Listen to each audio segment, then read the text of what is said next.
In this video, I'm going to help you fault find hot water faults. So if you're in New Zealand or Australia and you've got no hot water, this video should help you fault find it. It applies if you've got a regular hot water cylinder. If you're on gas, it's be a different video. So if you're on regular mains electric hot water, cylinders look something like the one in this photo.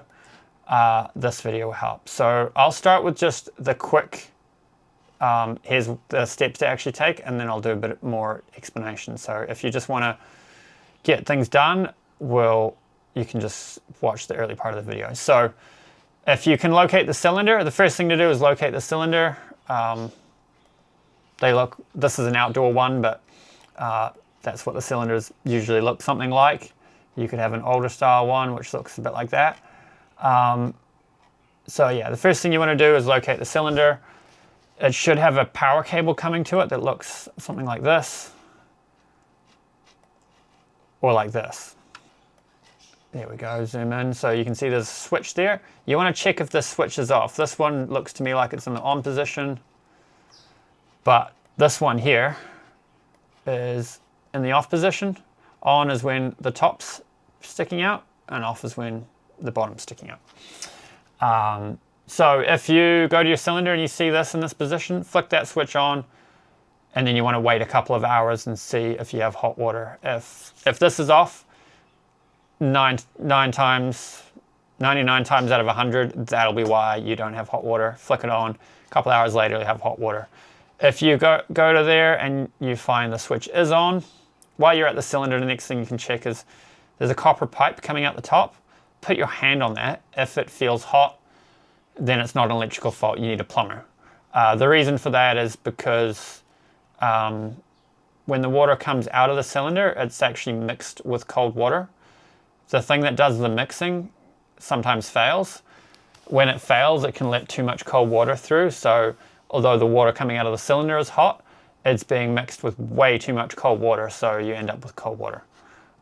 The other reason why you might need a plumber is if you look out on the roof and you can see water gushing out on the roof, that's because it's a low pressure cylinder, and this pipe goes up to the roof. It's like a pressure release, and it's either the pressure release valve on the roof, I think is what they have. Again, I'm not a plumber, but underneath there's a pressure reducing valve. If that fails, it lets too much pressure through and water just pours out the top, and the element can't put out enough energy to heat up the water when it keeps losing water. Those are the two main things. The next thing is the switchboard. So this is what I call an older style switchboard. If you've got one of these, you just want to make sure this one on the right, it says main there, but that's actually the hot water switch.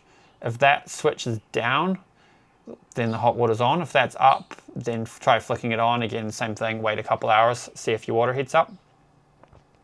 These fuses are pretty hard to troubleshoot on your own. You can pull them out, but you want to turn the power off before you pull them out. If you pull it out and you can see it's blowing, it's probably blowing for a reason. I'd say get an electrician out at that stage. So you probably don't need to pull that out. So the other, if you have a modern switchboard, which looks something like this, these are miniature circuit breakers. See here, this one says HW, or it could say HWC, or it could say hot water. Or, this switch is down and all the others are up. So if you see that, flick it on. If it resets without issue, you could wait a couple hours and see if your water heats up. If it goes bang straight away, you need an electrician. Sometimes this blows, and it is because the element's bad. You reset it and the element has the fault's blowing clear. So although it resets without issue, the water doesn't heat up. So there's a risk that you wait and it doesn't heat up. I have included some photos of some outdoor ones of these. You can see at the top it says off, so this is in the off position. That needs to be down, pointing to on. Pretty self-explanatory. Same deal with this. You can see, yeah, this one's in the on position, up would be off. Yeah, they say on them pretty clearly. And then the next place is the meter box. So a meter box could look like this. This is inside of one. It's outside of one. Another meter box. That's an older style switchboard. Oh, you just quickly, I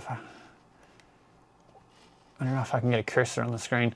Where it says AC there, those sort of breakers with the black switches, if you've got one of those, they also need to be up. So sometimes for the hot water, like I showed this one earlier, if they've if this has been changed from with a switch, then you can reset it. If it's these ceramic fuse holder type ones, it's tough. They're hard if you don't know what you're doing to work with. In the meter box, this is a pretty typical meter box. There's a fuse. This is one where you can't really do it as a non-electrician. Technically you can, but it's hard. You wouldn't have the right gear on site.